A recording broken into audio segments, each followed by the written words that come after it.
آج کا تیسرا سوال، فرض نماز کی اقامت کے وقت مقتدی کو کب کھڑا ہونا چاہیے؟ یہ ہوں میں دساں گا تو تسی میرے مگر پی جانا۔ تو بھائیو، اس میں دو موقف امت میں اس وقت چل رہے ہیں۔ ایک ہے اہل حدیث اور دیوبند کا موقف کہ وہ تکبیر کے ساتھ ہی کھڑے ہو جاتے ہیں، جیسے ہی وہ مکبر شروع کرتا ہے، بلکہ کئی تو پہلے ہی کھڑے ہوئے ہوتے ہیں۔ اور دوسری طرف ہے بریلوی اور اہل تشیع، وہ قد قامت الصلاح کے اوپر کھڑے ہوتے ہیں، حی علی الفلاح ختم ہوا، ساتھ ہی قد قامت الصلاح کے اوپر۔ قد قامت الصلاح بے شک نماز کھڑا ہوا چاہتی ہے یا کھڑی ہو چکی ہے، جسٹ یعنی کہ یہ آپ ماضی قریب کا ایک سی ہے۔ تو بھائیو، اذان، اقامت اور اس سے ریلیٹڈ جو احکام و مسائل ہیں، اس پہ میں 2 گھنٹے کی گفتگو کر چکا ہوں مسئلہ نمبر 50 کے عنوان سے، جس میں نے اذان اور اقامت سے ریلیٹڈ کئی مسائل، اذان کے الفاظ کیا ہیں، اذان سے پہلے درود کا مسئلہ، اذان کی دعا، اکیری کا اقامت اور دوہری اقامت، اسی طریقے سے الصلاۃ خیر من النوم کے بارے میں جھوٹ بولا جاتا ہے کہ حضرت عمر نے شروع کروائی، ابو داؤد نسائی میں موجود ہے، آپ سے نے خود تعلیم فرمایا الصلاۃ خیر من النوم، جھوٹے ہو، کوڑ مار دو، ڈر جاؤ اللہ کرو۔ اس طریقے سے جمعے کی دوسری اذان کا مسئلہ بخاری سے میں نے بیان کیا کہ یہ جمعے کی دوسری اذان مسجد میں نہیں ہوتی تھی، یہ دوسری نہیں ایک ہی اذان ہوتی تھی، پیرلل میں بازار میں ہوتی تھی، صحیح بخاری میں موجود ہے۔ جو آج کل سپیکر سے معاملہ حل ہو جاتا ہے، اب دوسری اذان مسجد میں تو پہلے بھی نہ کبھی ہوئی ہے، نہ حضرت عثمان نے مسجد میں شروع کروائی، وہ بازار میں ہوتی تھی۔ اگر آپ نے 2 دینی ضرور تھے، بازار میں مسجد میں ایک ہی ہوگی، جس طرح اہل حدیث دیتے ہیں اس معاملے میں، ٹھیک ہے۔ یہ سارے مسئلے میں نے اس وقت بتائے تھے مسئلہ نمبر 50 اہل سنت پاک.com پہ، لیکن وہ جیسے ہی لیکچر ختم ہوا اس وقت قاسم بھائی مجھے یاد ہے، انہوں نے مجھے کھڑے ہو کے کہا وہ اقامت کا مسئلہ تو اسی دسے ہی نہیں ہے۔ تو مجھے اس دن سے بہت زیادہ یعنی میرے دل میں قلق تھا کہ میں اس کو ریکارڈنگ میں لے آؤں۔ اس کے بعد کسی نے گالیاں نکالنی ہے، اختلاف کرنا ضرور کرے، اس کا حق ہے۔ تو انشاءاللہ آج یہ میں ایشو بھی کلیئر کروں گا۔ اللہ تعالیٰ سے جو ہے وہ میں اس کا شکر ادا کرتا ہوں کہ اس نے مجھے زندگی میں موقع دیا کہ یہ میں اتارنے جا رہا ہوں اقامت والے ایشو کے اوپر، تاکہ یہ مجھے جو گلٹ تھا اور قلق تھا یہ دور اس حوالے سے ہو جائے۔ اور سب سے پہلے میں جو ہے وہ غصہ ٹھنڈا کرنے کے لیے آپ کو یہ بات بتا دوں کہ دور حاضر میں عرب و عجم میں حدیث کی فیلڈ کے امام حافظ شیخ زبیر لیثئی رحمہ اللہ المتوفی 1435 ہجری، انہوں نے الحدیث رسالہ 85 نمبر 85 نمبر جون 2011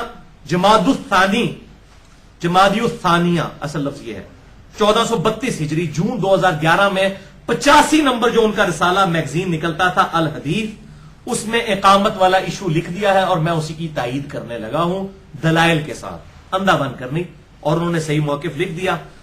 اور مجھے بڑی صحیح طرح یاد ہے جب یہ رسالہ میں نے پڑھا نا، تو عصر کی نماز کے بعد میں نے شیخ زبیر صاحب کو فون کیا، میں نے کہا شیخ صاحب یہ آپ نے کیا لکھ دیا، یہ تو بریلوی اور شیعہ کا موقف ٹھیک ہے کہ قد قامت الصلاح کے اوپر کھڑا ہونا چاہیے۔ تو شیخ صاحب بڑا نا جس کو کہتے ہیں نا کھلکھلا گیا سے، کہتے ہیں علی بھائی حق گل تو پھر یہی ہے جو میں نے لکھ دی ہے۔ اچھا، تو یہ میں آپ کو میرے پاس امانت تھی کہ یہ میری الحمدللہ ان سے خود بات ہوئی تھی اس رسالے کو پڑھنے کے فوراً بعد جون 2011 میں۔ اچھا، اب 2 آپشن ہیں۔ ایک تو آپشن یہ ہے کہ امام مسجد ابھی مسجد میں نہیں آیا، اپنے حجرے میں ہے، اور ٹائم ہوا اور آپ نے اقامت شروع کر دی، تو اس وقت جب تک امام مسجد میں نہ آ جائے اقامت کے بعد بھی نمازی بیٹھے رہیں گے، امام کے آنے کا انتظار کریں گے، امام آئے گا تو کھڑے ہوں گے۔ یہ بخاری اور مسلم میں میں بتا بھی دیتا ہوں۔ اور دوسرا آپشن یہ ہے کہ مسجد میں امام پہلے سے ہی موجود ہے، کوئی تیسرا آپشن تو ہو ہی نہیں سکتا۔ تیسرا یہ ہو سکتا ہے روحانی طور سے موجود ہے تو جسمانی نہیں موجود، وہ پائی سے مندے کو نہیں۔ اچھا، تو 2 آپشن ہے، امام مسجد میں موجود ہے، اور اب کس وقت کھڑے ہوں گے؟ تو پھر آپ کھڑے ہوں گے قد قامت الصلاح کے اوپر۔ صفیں کب سیدھی ہوں گی؟ وہ بخاری اور مسلم میں آتا ہے کہ اقامت مکمل ہونے کے بعد آپ وسلم صفیں سیدھی کرا، جنہوں پیڑ ہو جاتی نہیں لوگ صاف نہیں سیدھی کریں گے، صاف سیدھی کروانا تو ہے ہی اقامت کے بعد ہے، تو آپ پہلے سیدھی کر کے کیا لے رہے ہیں؟ قد قامت الصلاح کے اوپر کھڑے ہوں گے۔ اب میں آپ کو دلائل بھی دے دیتا ہوں۔ بخاری اور مسلم کی متفق علیہ حدیث ہے، بخاری میں 637 اور 638، مسلم میں 1365 1366 اور مشکات میں 685۔ آپ صلی اللہ علیہ وسلم نے فرمایا جب نماز کے لیے اقامت کہہ دی جائے تو تم اس وقت تک کھڑے نہ ہوا کرو جب تک کہ مجھے حجرے سے باہر آیا ہوا نہ دیکھ لو، سکون اختیار کیا کرو۔ یعنی اقامت ہو جاتی تھی بعض کا نبی صلی اللہ علیہ وسلم اس وقت تو نماز کی ٹائمنگ اس طرح گھڑی کی نہیں تھی، یہ گھڑی کی ٹائمنگ بھی جائز ہے، اجماع ہوا ہے امت کا اس کے اوپر، یہ بھی اجماع کی ایک مثال ہے۔ اب جب نماز ہو گیا ہے تو مطلب ٹائم ہو گیا، اس وقت امام کو چاہیے کہ وہ ٹائم پہ آ جائے۔ بعض امام کہتے ہیں جی وہ امام کا انتظار کرنا چاہیے، اور روزانہ ہی وہ لیٹ ہو رہے ہوتے ہیں، تو یہ بھی بات غلط ہے۔ کبھی کبھار لیٹ ہوتا ہے، ٹھیک ہے، امام کا انتظار کریں، 5-7 منٹ کرنا چاہیے، لیکن جس امام نے روٹین بنائی ہے کہ جان بوجھ کے لیٹ نکل رہا ہے کہ لوگ میرا انتظار کریں، تو وہ بھی غلط ہے۔ یہ دونوں ایکسٹریمز ہیں۔ تو آپ صلی اللہ علیہ وسلم فرمایا اقامت مکمل ہو تب بھی آپ نہ کھڑے ہوا کرو جب تک میں آ نہ جاؤں۔ اچھا، یہی حدیث سے جامعہ ترمذی میں بھی موجود ہے، انٹرنیشنل نمبر کے مطابق 592 نمبر۔ اس میں امام ترمذی رحمہ اللہ اس حدیث کو لکھتے ہیں کہ یہ حدیث صحیح ہے، اور پھر کامنٹس کرتے ہیں، میں ورڈ بائی ورڈ پڑھنے لگا ہوں۔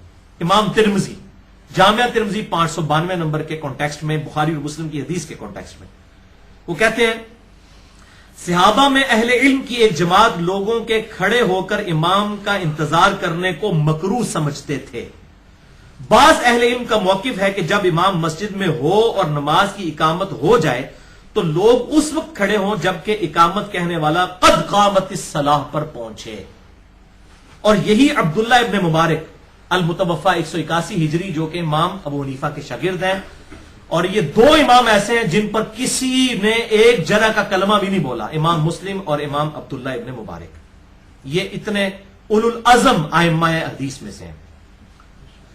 اور یہ امام بخاری رحمہ اللہ کے بھی یہ دادا استاد ہیں، امام بخاری کے دادا استاد ہیں عبداللہ ابن مبارک۔ تو ان کا قول امام ترمذی کہتے ہیں، اور وہ پوری سند بھی امام ترمذی نے پھر جامعہ ترمذی کے اینڈ پہ نقل بھی کی اس کی، کہ ان کا بھی قول ہے کہ قد قامت الصلاۃ کے اوپر کھڑا ہوا جائے۔ اچھا، یہی حدیث جو بخاری کی 638 تھی، اس میں امام ابن حجر اسقلانی فتح الباری میں المتوفا 852 ہجری، جن کو سب مانتے ہیں، انہوں نے بھی لکھا ہے کہ اب دیکھیں یہ امام ابن حجر اسقلانی نے لکھا ہے فتح الباری میں، صحیح بخاری کی شرح جو اہل حدیث جس کو کوٹ کرتے ہیں، میں کہتا ہوں یہ کدھر جا رہے ہیں، وہ لکھتے ہیں کہ اکثر اہل علم کا یہی موقف ہے کہ اقامت جب مکمل ہوگی تب ہی کھڑا ہوا جائے، اینڈ کے اوپر۔ اچھا، اور مسائل احمد جو احمد بن حنبل کے جو فتوے ہیں اور امام اسحاق کے فتوے اس میں چھپے ہوئے ہیں، دونوں ائمہ کا موقف جلد 1 صفحہ 127 پہ موجود ہے کہ امام احمد بن حنبل اور امام اسحاق بن راہوی یہ دونوں امام بخاری کے استاد ہیں، ان دونوں سے حدیثیں لی ہیں امام بخاری نے، وہ دونوں جو ہے وہ بھی کہتے ہیں کہ قد قامت الصلاۃ کے اوپر کھڑا ہوا جائے۔ امام حنیفہ رحمہ اللہ کی طرف جتنی منسوب کتابیں ہیں، جو ان کی فقہ کی منسوب کتابیں ہیں، ان تمام میں بھی لکھا ہے کہ حی علی الفلاح قد قامت الصلاۃ پر کھڑا ہوا جائے۔ اچھا، امام مالک نے الموطا امام مالک میں لکھا ہے، وہ کہتے ہیں میرے خیال میں اس معاملے میں کوئی سختی نہیں ہے، جو جلدی کھڑا ہو سکتا ہے وہ جلدی کھڑا ہو جائے، جو لیٹ کھڑا ہو سکتا ہے وہ لیٹ کھڑا ہو، یعنی وہ بھی یہ بات نہیں مانتے کہ تکبیر کے ساتھ کھڑے ہوں۔ باقی سارے ائمہ ایک طرف ہیں، یہ بھی ذرا سی گنجائش نکالتے ہیں کہ جس کی مرضی وہ قد قامت الصلاۃ پہ کھڑا ہو، کوئی پہلے کھڑا ہو، اس میں کوئی سختی نہیں ہے، لیکن باقی سب کے سب کیا کہہ رہے ہیں؟ قد قامت الصلاۃ۔ تو یہ الحمدللہ قد قامت الصلاۃ والا ایشو جو ہے یہ بالکل اسٹیبلش ہے۔ تو اب وہ بھی حدیث سن لیں جو صحیح بخاری میں انٹرنیشنل نمبر کے مطابق 719 نمبر ہے، صحیح مسلم میں 979 اور مشکات میں 1086 کہ آپ صلی اللہ علیہ وسلم اقامت کے مکمل ہونے کے بعد صفے درست کرواتے تھے۔ یہ جو بہانہ لیتے ہیں نا جو بندی اور اہل حدیثی، صفے نہیں پھر لوگ سیدھا کر دے، او بھائی تسی سیدھے کروانے ہی نہیں ہو، سب تو سیدھی کروانی ہی اس طرح، اور اس میں جماعت المسلمین والے میں نے دیکھا ہے اہتمام کرتے ہیں۔ اب اللہ کرے کہ وہ قد قامت الصلاۃ والی بھی جماعت المسلمین والے سننا شروع کراؤ، قد قامت الصلاۃ سے پہلے نہ کھڑے ہوں، قد قامت الصلاۃ پر کھڑے ہوں، اس کے بعد آپ اس کو صف کو سیدھا کروائیں، اقامت مکمل ہونے کے بعد صف سیدھی کریں۔ بخاری اور مسلم کا میں نے الحمدللہ اس حوالے سے حوالہ دے دیا۔ تو میں اب اہل حدیث کو خصوصاً میں دعوت فکر دوں گا کہ یہ اپنے 3 کام سیدھے کر لیں اس حوالے سے، ویسے تو بہت کام ہے۔ یہ کہتے ہیں نہیں، آپ کہتے ہیں جی وہ اہل حدیث جو ہے وہ حق کے قریب ہے، مجھے اکثر کہتے ہیں قریب کیوں بول دے ہو؟ قریب اس لیے بول دے پائی اے وچ پلی رکھی ہوئی ہے نا چھوٹی جی، سکتے کریں، سورہ فاتحہ کے لیے سکتے ہونے چاہیے رکوع سے پہلے، امام کے سکتوں میں فاتحہ پڑھنا سنت ہے۔